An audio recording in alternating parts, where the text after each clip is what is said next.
in the next verse, which I quoted, that how devotees derive great satisfaction and bliss from always enlightening one another and conversing about him. And actually, even in Srimad Bhagavatam, it's stated the reason for the Lord performing, taking avatars and performing so many leelas is because it is for the pleasure of his devotees, so that the devotees can speak about him, devotees can hear about him, and have this tushyanticha ramanticha. They can enlighten each other by conversing about the Lord. So let's go on to how Lord Jagannath appeared, how he appeared. Okay, I'd first like to just note that in the year, exactly on the 19th of May 1934, in an ancient temple called Alalanath Temple at Puri in Orissa, His Divine Grace Srila Bhakti Vedanta. 不愧是啊，有中文翻译吗？ Pardon? Anything? 有中文的翻译吗？听不懂。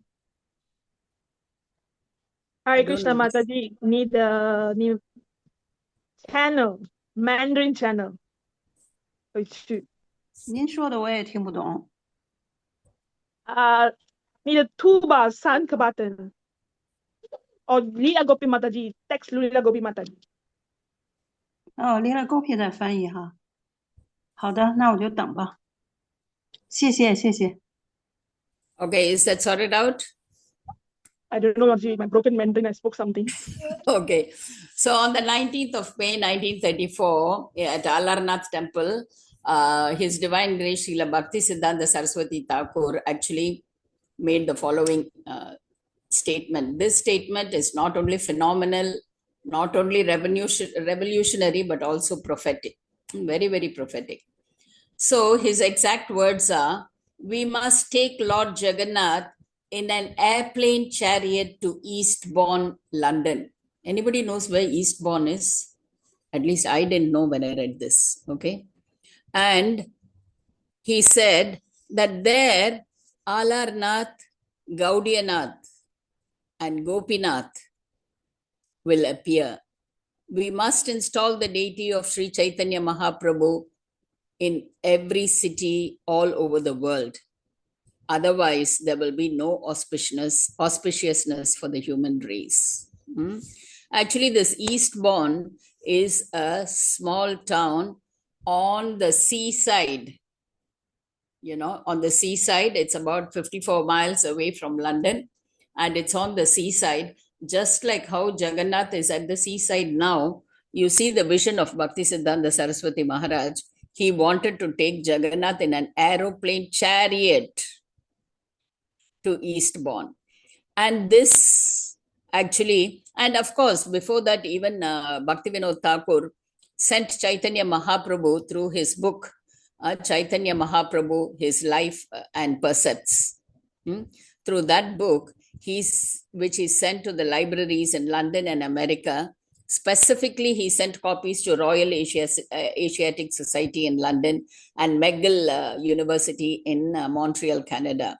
So this was in the year 1896, exactly the year when Srila Prabhupada was born. So all these prophetic statements and the vision of Srila Bhaktisiddhanta Maharaj was fulfilled by his disciple and by our grand spiritual master, Srila Abhayacharana Ravinda Bhakti Vedanta Swami Srila Prabhupada, who is the founder Acharya of the International Society for Krishna Consciousness. Srila Prabhupada ki jai. So on the order of his guru, actually Prabhupada came to America. That was in 1965. And then later he went to, he was, of course, he went through Boston, New York, and then he went to San Francisco as well. And in San Francisco, he actually had some people who joined the International Society for Krishna Consciousness. Actually, the society was registered in 1966. 65, Prabhupada went to Australia. 66, society was registered. And during the year 1967, while he was in San Francisco, he actually initiated a couple called Sam and Melanie. They were Shyamasundara Prabhu, Shyamasundara Das, and Malati Devi Dasi. So Malati Mataji was very, very active in San Francisco.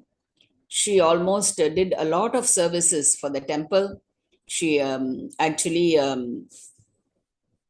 used to purchase, bulk purchase, get donations, for cooking, ingredients for cooking and other things, whatever they needed for the temple. She used to go to a mall called Cost Plus. Okay. And when she went to Cost Plus, she saw something written as Made in India. So she got very excited because Swamiji is from India, so she saw this Made in India small figurine. And she thought, if I take this to Swamiji, definitely he'll be very, very happy. So she took the figurine. There were 3 figures. She took only one, which was just 3 inches tall, and she just took the figurine and she went. And she went back to the temple and she went to Srila Prabhupada's apartment where he stayed. And she showed this figurine to Srila Prabhupada, and Prabhupada actually took it with great awe and reverence and placed it on the table there. And his eyes opened so widely, became so round, so huge. And his smile also became so ear to ear. He was smiling. And Malati Mataji and the others who were there in the room were very happy that Srila Prabhupada liked some small thing that they brought from the store. And they were very, very astonished to see Srila Prabhupada at once paying obeisances to the deity, to the small figurine. Okay. And they were all astonished, and they were just standing with surprise. And Srila Prabhupada asked everybody to do the same, pay obeisances. And then he said, this is Jagannath, the Lord of the universe. And he is Krishna himself. And he began to explain how Jagannath became Jagannath, how he came as Jagannath. And then he made them sit down, all of them, and he told them the story of the appearance of Jagannath. So he started off, I'm also going to tell you the story. I know that many of you all may know the story, because it's a common story, and we all have Jagannath Radhayatras, and every time the story is told. But as always, just as we said, Machita Madgata Prana Bodhayanta Parasparam Kathayantascha Mam Nityam Tushyanti Cha Ramanti Cha. No, so these things have to be told again and again, and heard again and again, and relished again and again. So in that, and also Prabhupada says there must have been 2 more figurines. Please bring them.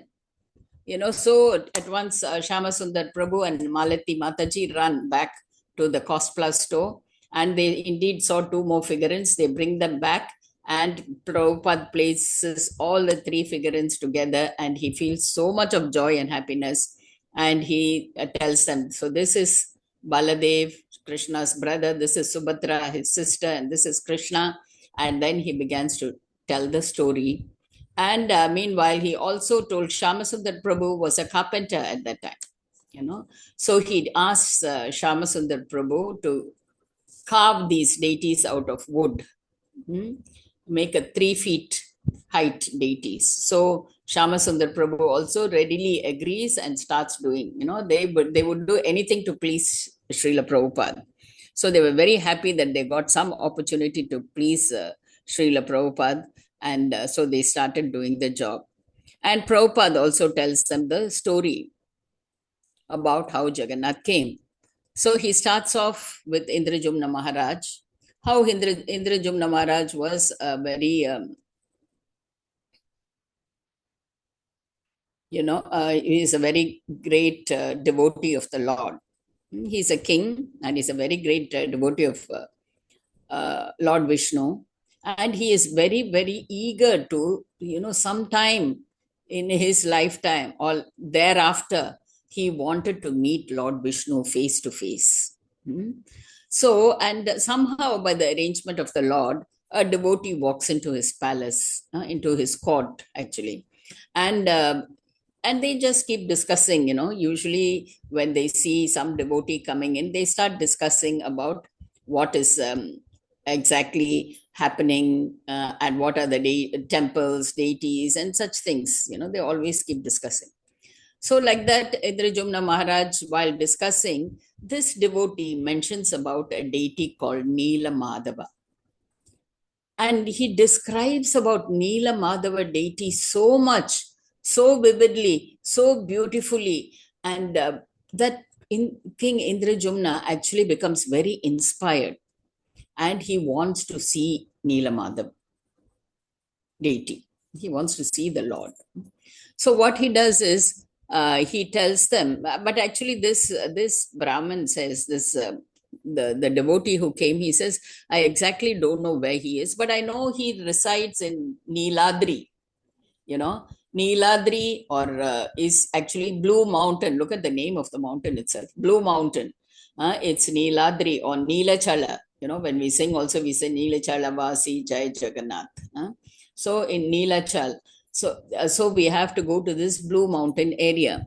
So what the king does is he sends all his men all around to find out where this place is and where Neela Madhava deity is. But everybody who went, they couldn't find the deity. They couldn't find the place. They didn't know.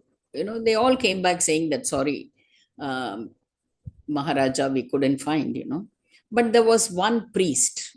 He was actually the son of one of the minister or the son of the priest. I don't know. I don't remember. So his name is Vidyapati. So Vidyapati, he wandered into many places. He was very keen that he should somehow, because he also got interested in this Neela Madhava deity. So he searched, and he came to a place where actually where a low people of low civilization live. Not very civilized people. They were lived, and that tribe, it was a tribal area, and that tribe was called the Sabara tribe. When he took shelter of the house, in a house whom he found out later that he is the chief of the Sabara tribe. And when he arrived, actually, the master was not at home, but there was his daughter, the daughter's name. She had a beautiful name, Lalita. So Lalita actually welcomed him as it is, the usual way to do Atiti Seva. And she said that in a short time, my father will come back. You please be seated. So in a short time, the Sabara chief comes back. His name is Vishwavasu. So Vishwavasu comes, and then he also sees that this Brahmin is from a very high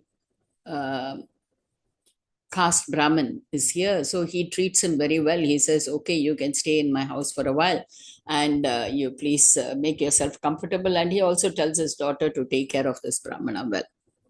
And later, the Sabara chief also agrees, and Vidyapati also shows an interest, and Lalita also shows an interest in Vidyapati, and they get married. Okay. And while Vidyapati lived in the house of the Sabara, he noticed one thing. He noticed that this was very peculiar to him, that he noticed that every night the Sabara chief will go out and he will only return around noontime the next day. Okay.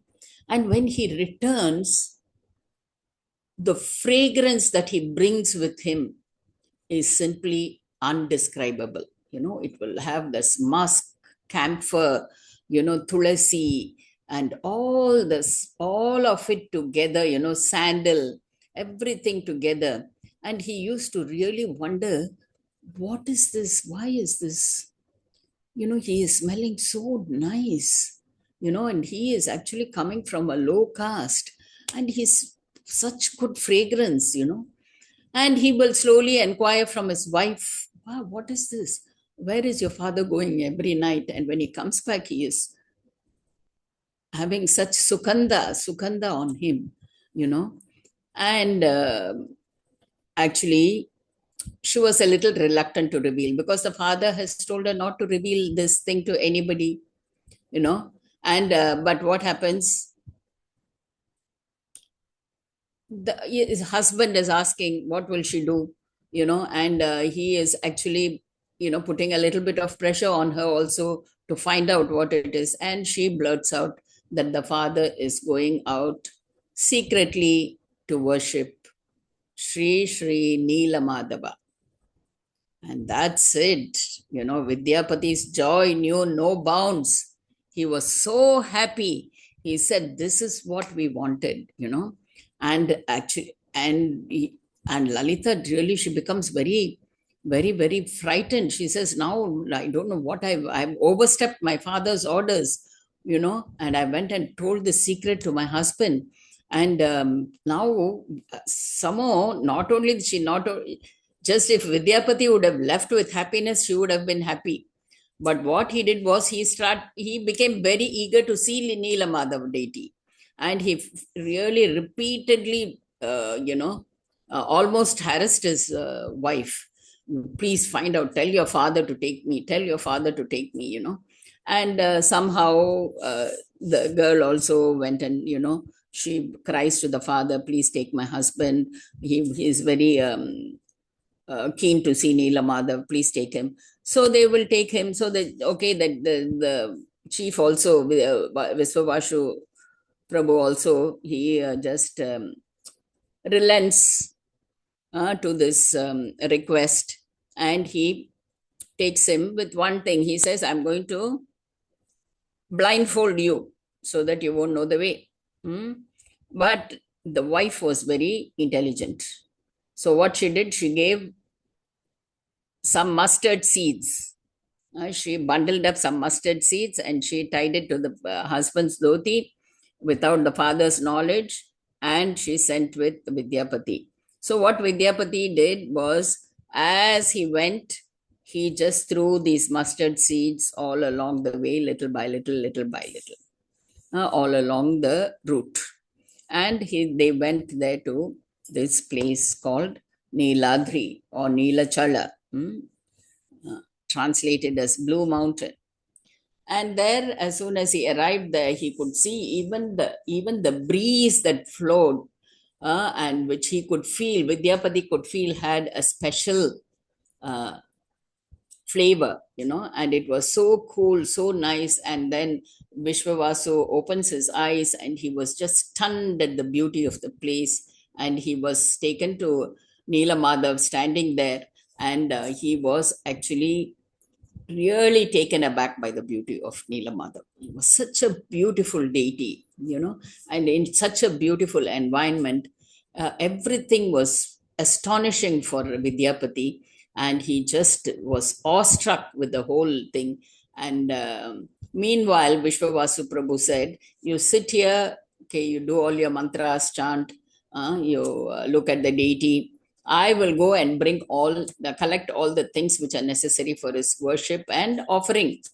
So he'll just collect some forest fruits and some roots also for offering, and flowers and leaves and whatever is necessary. He went out to collect. While he was sitting and admiring the deities, he just looked around also, and there was a beautiful lake. Beautiful lake, very serene lake. And with this cool breeze flowing, surrounded by beautiful trees with peacocks and deers and birds. And suddenly he hears a flop, something fell into the lake. It was actually a crow which was on the branch of one of the trees near the lake. He had actually slept off, the crow, and he accidentally fell into this lake. As soon as he fell into this lake, he just gained a four-armed form, and straight away, beautiful form. He got the form of Narayana, and he just straight went up, straight. And this Vidyapati realized that his destination is going to be Vaikuntha. And he realized, this is what I've been wanting to do all my life, all my puja, all my penances, all my, reading of the Shastras and doing all this devotional service is to attain this kind of position. So now I know the secret. Now let me also do the same thing. Let me fall into this lake and attain this four-armed form and go back. So while he's trying to do that, there'll be a sound, a sound from the sky telling him, a voice. He hears a voice which says, Vidyapati, wait. Your job is to help your king find Neelamadhava. And Neelamadhava, because only he is going to build a temple for me. I want him to build a temple for me, and I want my worship to be opulent. So go back to your king and tell him where I am. Okay, so then he just wakes up. He says, yes, that's what I came here for. Okay, I will go back. So when Vishwavasu comes back, collecting all the thing, they do all the puja, everything, and then again he blindfolds him and takes him back. After a few days, he says that I want to go back to the king. And the Sabara chief actually knows, because Neelamadhav also has told him that, look, Vishwavasu, every time you're giving me only some roots and some fruits and something which you just pluck from here and there, all forest fruits. I want some opulent offerings. So the king is ready to give me, Indrajumna is ready to do everything for me. So soon I shall accept his offerings. So this actually made Vishwavasu very sad, because he is very attached to Neelamadhava, and he becomes very sad that this is going to happen. So he will come back, and then, of course, when he wants to go, he just allows the son-in-law to go. So he thinks maybe in a way, nobody is going to find, because I never told him the way. How will he know the way? No, nobody can find the way to the Neeladri. So he allows him to go, and he goes and tells the king. The king only at that time, he is really frustrated that nobody has come with the news. He also was almost want to give up the body when Krishna says, no, you have a special service, that to install me in a special form.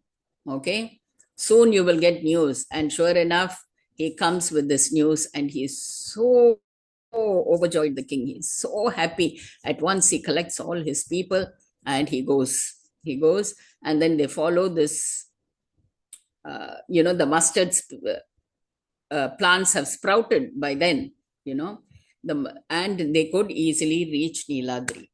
And he was so happy, Vidyapati, that he is doing such a great favor to the king, that he is going to show the king Neelamadhava. So he brings the king there just to see that Neelamadhava deity has disappeared. He is not there. Nobody can see him. And the king is even more, he is so this thing. And so they bring, when he'll come back, he knows that this Sabara chief has done something. At least he thinks that way. And the Sabara chief says, no, I didn't do anything. I don't know why Neelamadhava disappeared. I'm also wondering what is happening. You're coming and telling me he disappeared. So now what are we to do? I'm lamenting for his disappearance now. What should we do now, But they will tie the Sabara and keep him and all that. Then after some time, they also realize, that he is such a great devotee of Neelamadhava. What is the point of just tying him up like this? They release him. And again, the king goes back to his palace. And again, he is so dejected that he almost wanted to see Neelamadhava, and this thing has happened. And he will just prepare a bed of kusha grass, lie down, and he says, now I'm going to fast myself to death. And again the Lord appears before him and he says, Indrajumna Maharaj, you have better things to do. Start building a temple for me in Nilachal. In due course, you will install me there. Okay. So he is very happy now. So he will build a nice temple. Jagannath Mandir. That's the Sri Mandir. He'll build the temple. Everything is completed. The temple is completed. And now the deities have to be installed. There is no deity. And he will think, okay, now to open this temple, to consecrate this temple, I will go to Brahmaloka and bring Brahma. And Brahma will know he is the creator. So he will know about the deity. He will install the deity. He will bring the deity. He will install the deity. He can do everything. He is Brahma. So he'll be able to do, and let him also do the Kumbha Bhishegam, okay, for this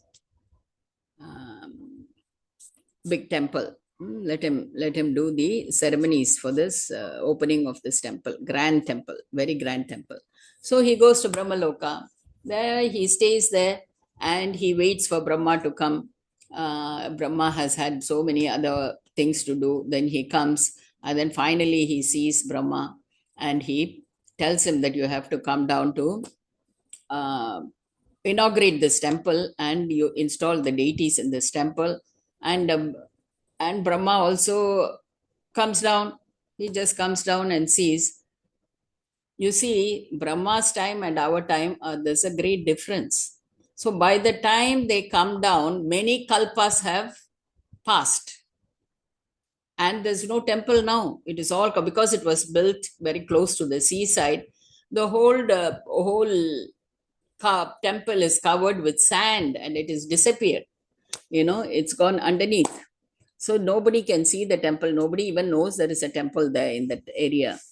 So when Indrajumna Maharaj arrives, he's shocked. He says, where is the temple I built? And meanwhile, two people have taken over the throne. His he doesn't have children, and there were two people. One was Galamadhav. I remember the second one is Galamadhav. The first one, I forget the name. So Galamadhav says, he claims that this is his. Then what Galamadhav does is he removes the sand. Even before Indrajumna Maharaj comes, he actually realizes there is some temple here and he removes the sand. He gets all the workers to do that and he retrieves the temple and he claims to be that this temple is his. So when Indrajumna Maharaj comes, he says, this is my temple. Who said you built the temple? I retrieved the temple. I brought it out of the sand and things like that. But then there was a tree which was there from those, for many kalpas before. The tree was also there and there was one very old crow which was there from that time. And that old crow, the Bhushandi crow, the crow will say, yes, I was there when Indrajumna Maharaj, I am the witness. And this tree is also the witness. And this temple was built by Indrajumna Maharaj. And you just retrieved it from that sand. It was buried in the sand because so many kalpas have passed. And this temple actually belongs to Indrajumna Maharaj. So then the thing is resolved and Brahma wants to go. And then he says, he sees this temple and he says no deities and that he has to make the deities, he has to bring the deities. He says, I am not qualified to bring any Vishnu deity. If there is a deity, I can install, but I cannot make new deities or whatever. And I have also not seen Neela Madhav. I don't know what you want. So I will do one thing. And there was already a chakra, everything was in place in this temple. So he just climbs up, he puts the flag on top. And he says, okay, now no deity. I also cannot do the deity. I have to go back to Brahmaloka.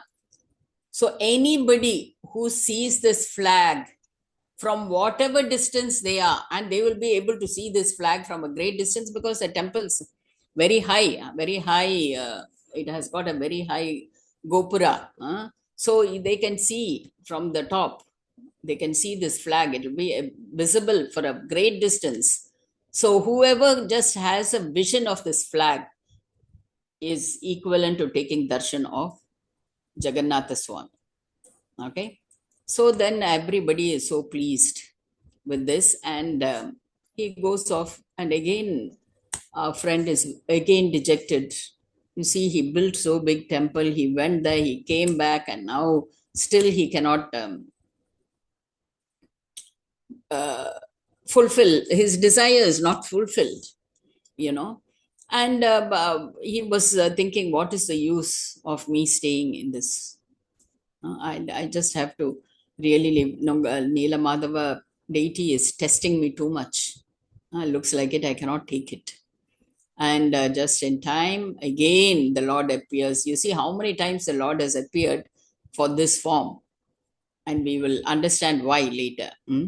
So he comes and he tells him, okay, don't worry, you go to the ocean, 3 logs will come floating, you bring them, and you can carve them. So he brings with great difficulty, actually cannot even move the log in that from the ocean.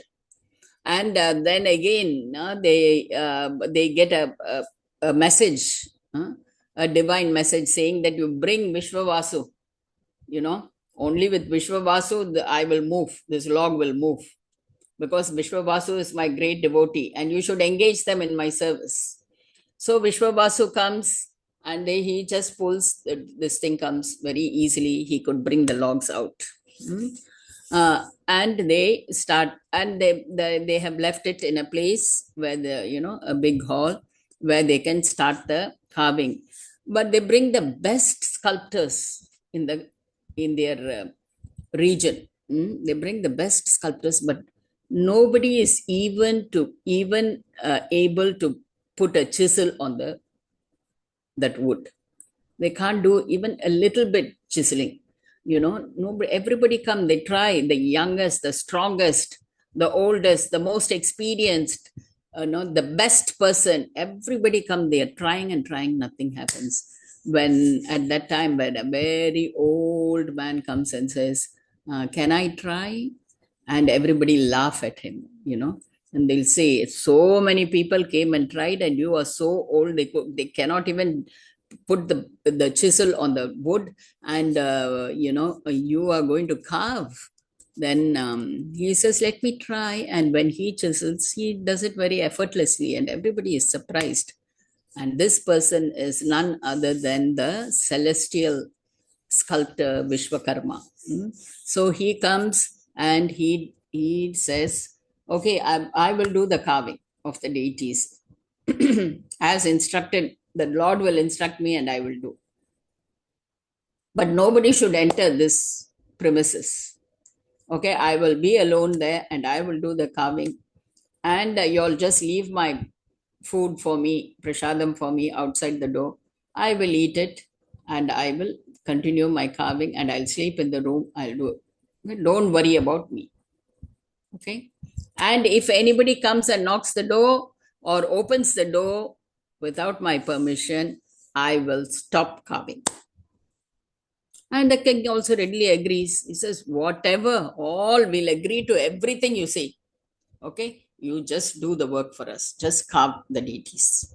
And he'd be very happy. Every time he and his wife, her name is Gundicha, Gundicha Maharani.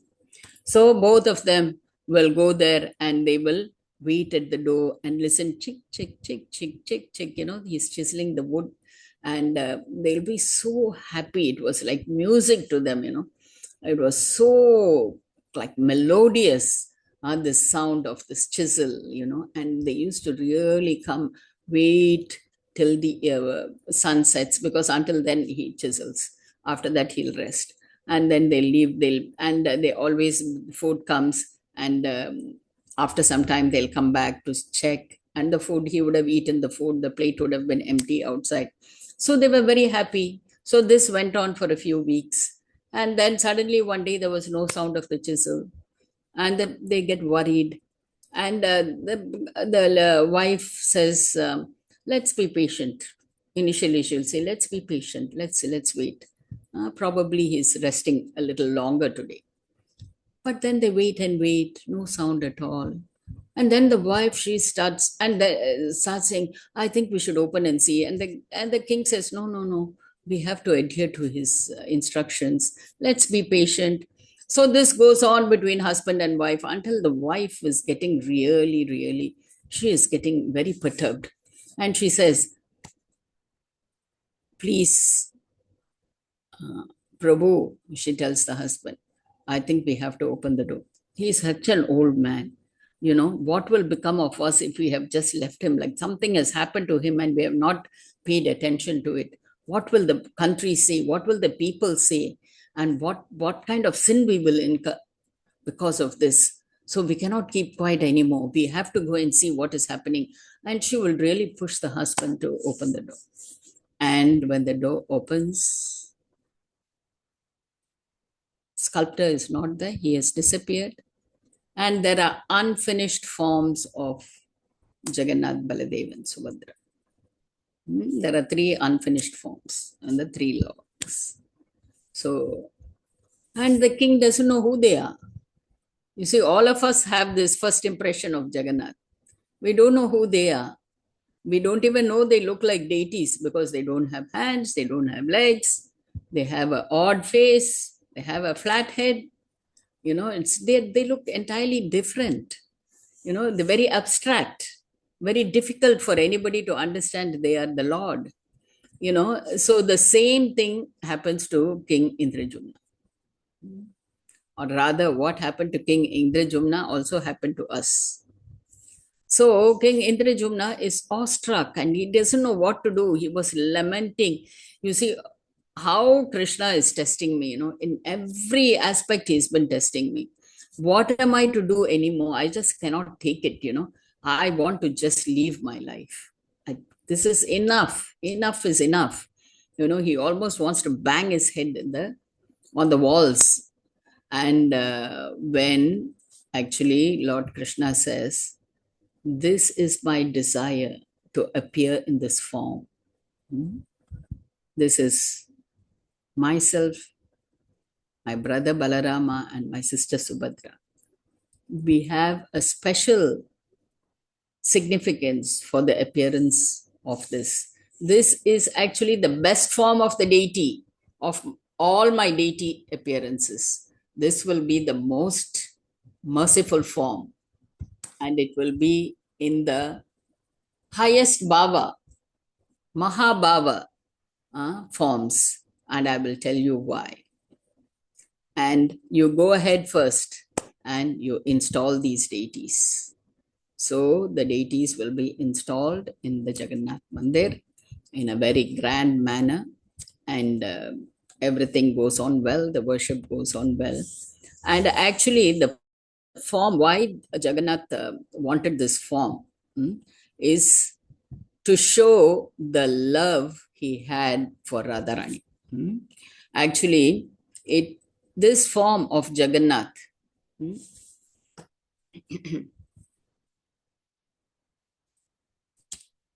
and also we have to understand that this Neela Madhava deity, actually he took the incarnation of this form of the Supreme Lord.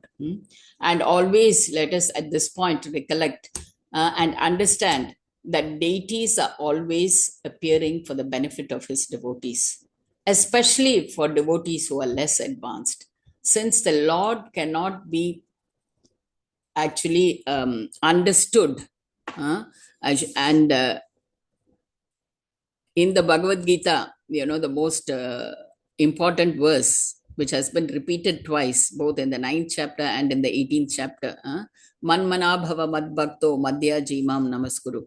Always think of me, become my devotee, worship me, and offer obeisances unto me. So for us to do this instruction of Lord Sri Krishna, which he has given us in the Bhagavad Gita, just so that we do that, we will have some way of doing it. The Lord has descended in the deity form to accept our worship and the obeisances we pay. So this is very, very important. He actually puts himself in the hands of the devotees to receive the service and help them develop some kind of devotion, some kind of bhava, some kind of prema, and some kind of, to put it in English, some love and affection for him. So this is the mercy aspect of Krishna. And this is his desire to free, to give all the conditioned souls some chance to free themselves from the material bondage. So actually, all these people realize that they are witnessing the mercy of Lord Sri Krishna, of Lord Sri Nila Madhava in this deity form. And I just like to and also then there is a voice which will say, since you are not able to actually see Nila Madhava, you should accept this deity and you should actually pray to this deity and you should worship this deity. And also he says that this deity should only be served by the Savara tribe. And there also Krishna shows that he does not see any preferences. He does not see anybody who is of high caste or low caste, one is rich or poor, he's a stupid or a learned person. Anybody, he sees everybody alike. He only sees the love of the devotee. So this is what he is showing us in this by asking the Sabaras to come and also do the worship. And let us go on to say why he assumed this form. So this form actually came from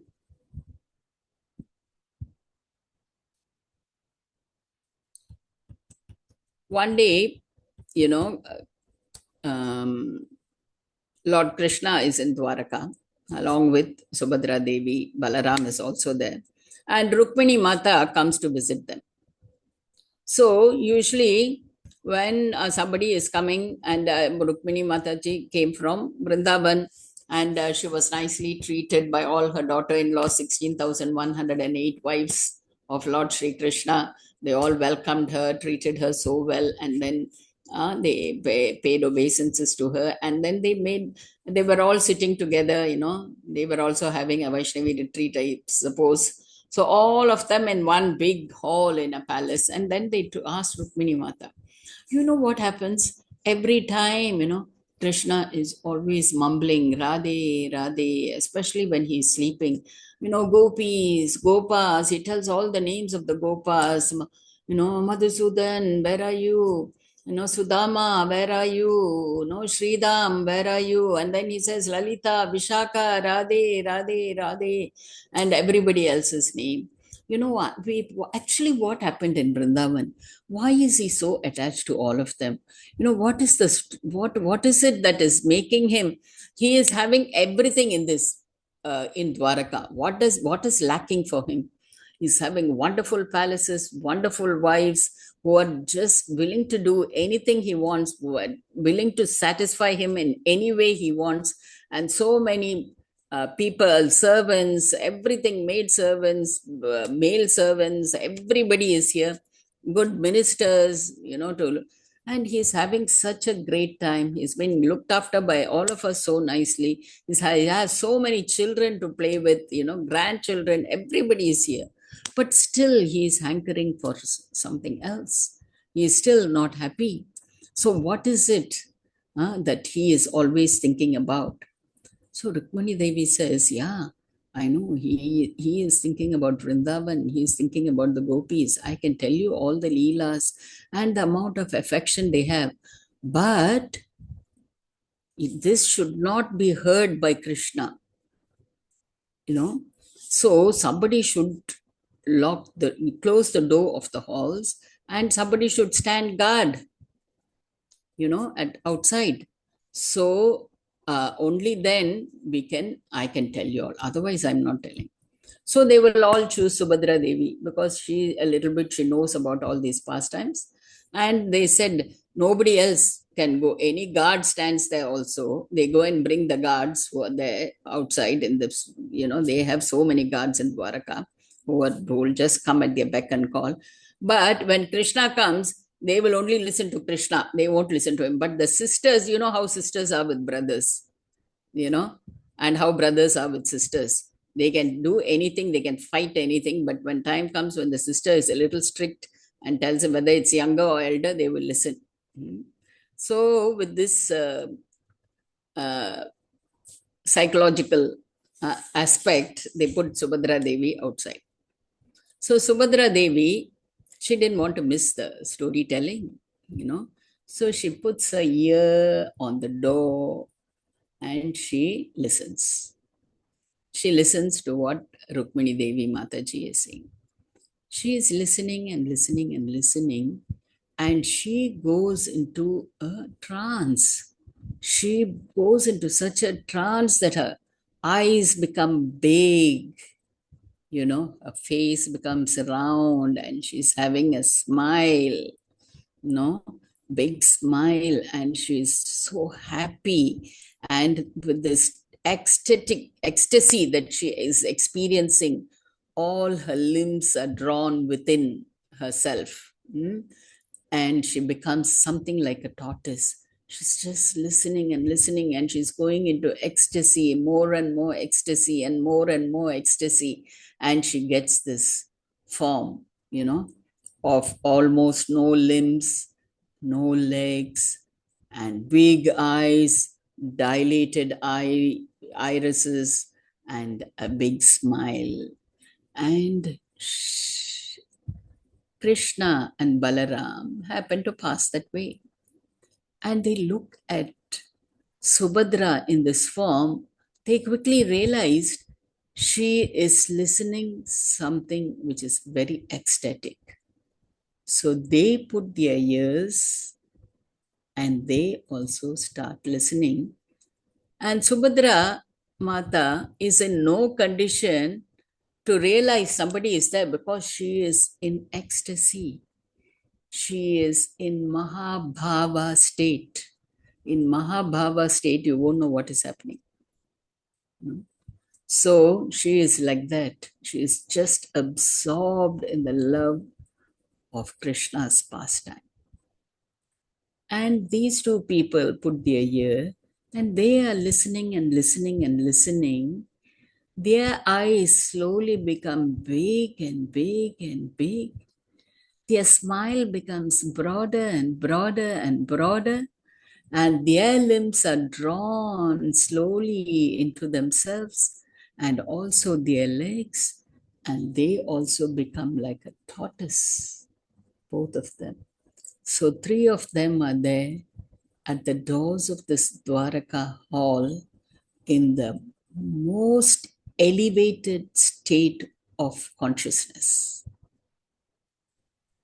Conscious in unconsciousness. So they are in the highest bhava state.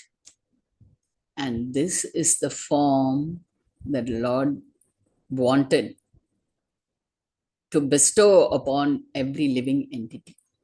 He wanted this. He wanted this form of the most elevated form of bhava amongst all the deities. This is the best form. This bhava. This is called Mahabhava Prakash. The stage is called Mahabhava Prakash. So in this form, he wanted to appear to everybody. So this time I want to recollect, just recently, there is kind of Bhakti Purushottam Swami. He started something called Jagannatha Darshan. Just like Puri Parikrama, how he started Parikrama, he has started this year this Jagannatha Darshan because he realized that this Jagannath Darshan can be taken very easily after Radha Yatra when they are in Gudicha. and then during the return Ratha Yatra. So he has, and it is easy for everybody to take darshan. Even foreigners can come and take darshan. All ISKCON devotees can come and take darshan. They can touch Jagannath, they can see Jagannath, they can go into Gundicha Mandir. There is no hard and fast rules to enter Gundicha Mandir, whereas in Jagannath Mandir, foreigners cannot enter.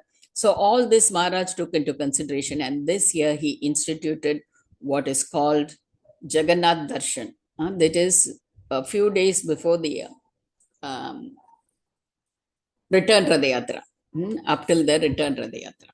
So that's a wonderful thing which Maharaj did. And in his first day inauguration lecture, I heard he was saying how merciful Jagannath is. Not only because of leave alone, because not many of us understand this Mahabhava Prakash aspect of Jagannath.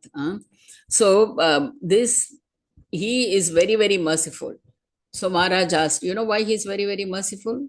You see, what do you all do for Janmashtami? Till when must you fast? Till midnight. For Gaura Purnima, you must fast till evening. Narsingha Chaturdasi, you have to fast. Ram Navami, fasting. Every appearance day of everybody, you all have to fast. Radharani also, you have to fast. But Jagannath, Snana Purnima is actually his appearance day. The day which we are doing the Abhishek of Jagannath, bathing of Jagannath ceremony, that is his appearance day. Okay. So on that day, from the morning we are eating. Ratha Yatra is one of his best days. We eat from the morning. You see, when Lakshmi Devi is getting angry with him, there was a nice pastime just, I think yesterday or day before yesterday it happened. The return Ratha Yatra, they are going in. Lakshmi Devi is very angry. 10 days you went and nicely sat in Vrindavan, enjoying with the gopis, because Gundicha Mandir is considered as Vrindavan. You are there. You forgot about me. You didn't bother about me.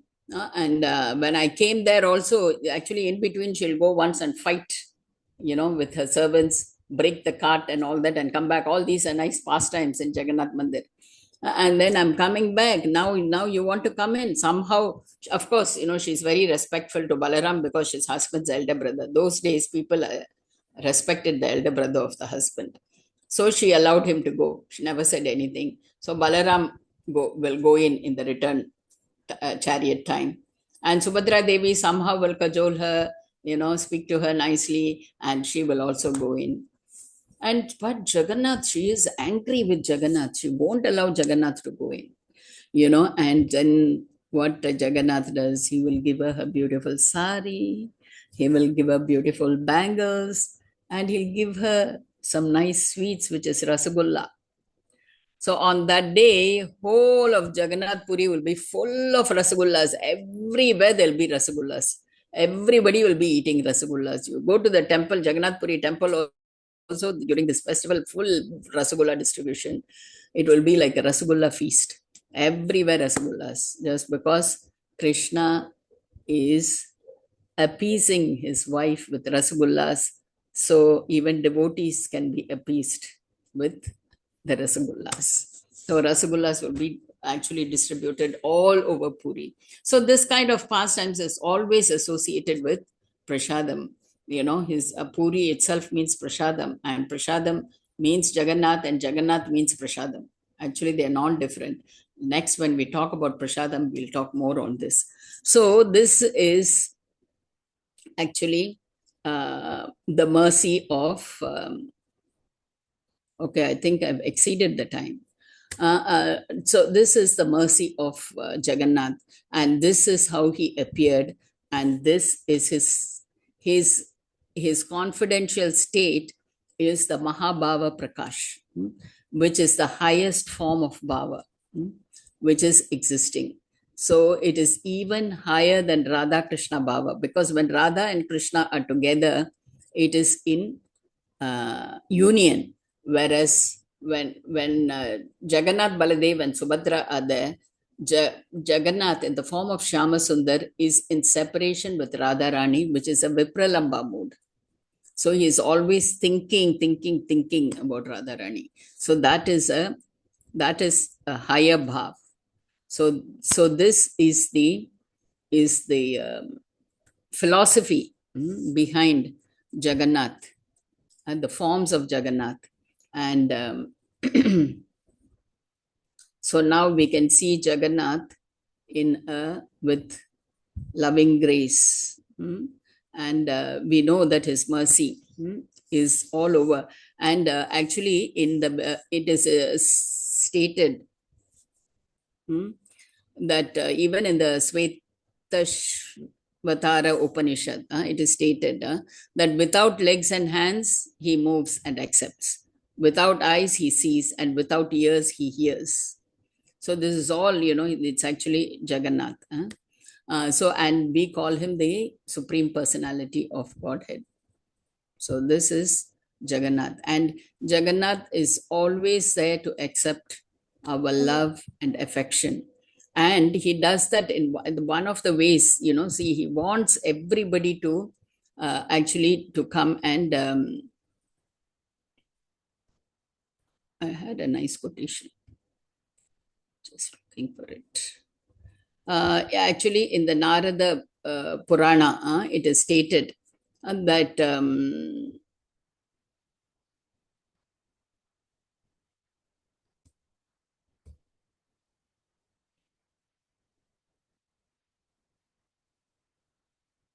okay, it is stated that why Jagannath, Baladev, Subhadra appeared in this in this world, and it says that they want to benefit all living beings. So how are they bestowing this benefit? And that is stated in the Narada Purana.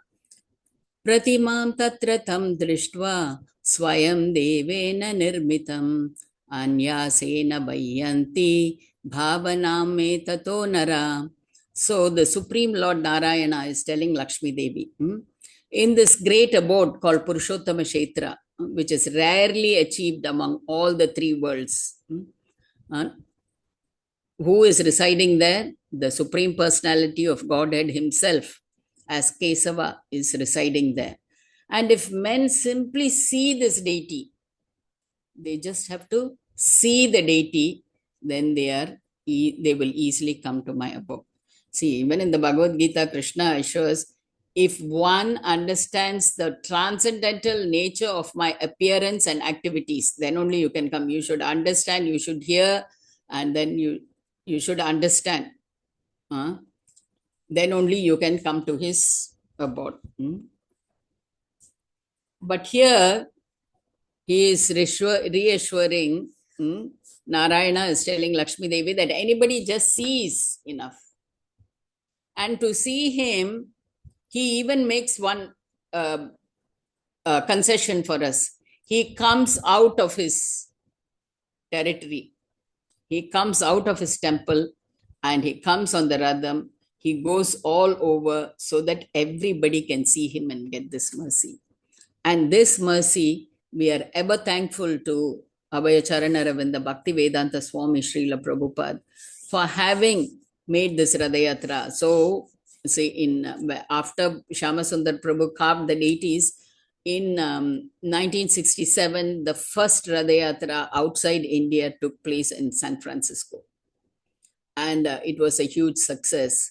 And since then, we have been having, I just found out that ISKCON has been annually performing 526 Radha-yatras all over the world, in major cities of the continents and the countries, all over the world. 526 Radha-yatras every year. And in India alone, about 150 Radha-yatras take place yearly. And in Malaysia alone, this year, we are doing 28 Radha-yatras. Usually pre-COVID, we were about 32, 33, I think. I'm not exactly 32 to 35. Then after COVID, of course, there was a lull and we are slowly recovering. And this year, we have started in quite full force. Congratulations to all our Yatra leaders who are taking a keen interest in showing Jagannath to everybody, so that just by seeing him, people can get this mercy of going back to Godhead. Hare Krishna. Thank you.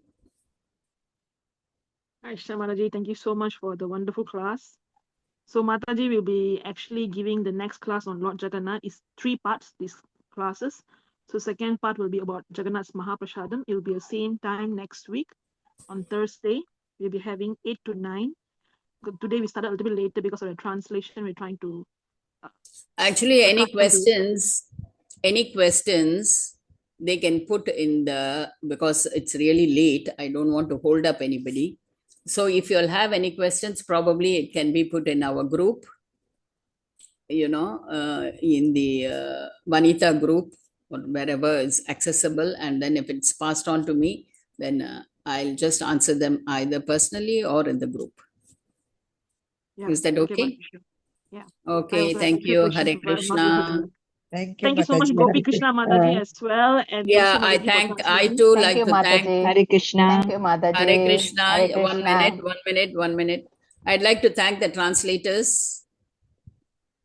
I also, Sarvani Mataji, or rather Rohini Mataji, I want to know how many joined in your Tamil translation. If the number for Tamil translation is quite significant, No, Ladi, it's for big people, but you are sitting here. and if Ooh. there are many people who prefer a Tamil lecture, probably the next lecture can be in Tamil and translated into English and Mandarin.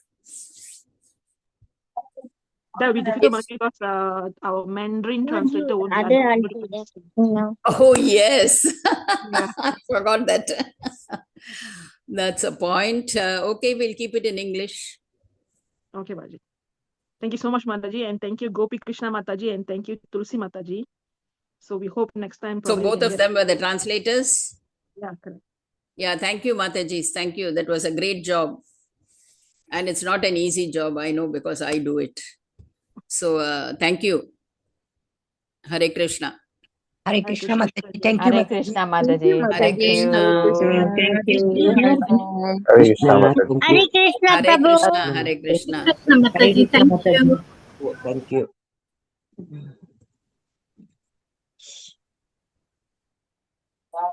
Hare Krishna, Mataji. Hare Krishna. Hare Krishna. Gita Mataji. Hare Krishna, Ma. Hare Krishna. Nagita Priya Mataji. Geeta Priya. Hare Krishna. Nalla irkingla? Nalla இருக்கிறேன் Mataji. Hare Krishna. Hare Krishna, Mataji.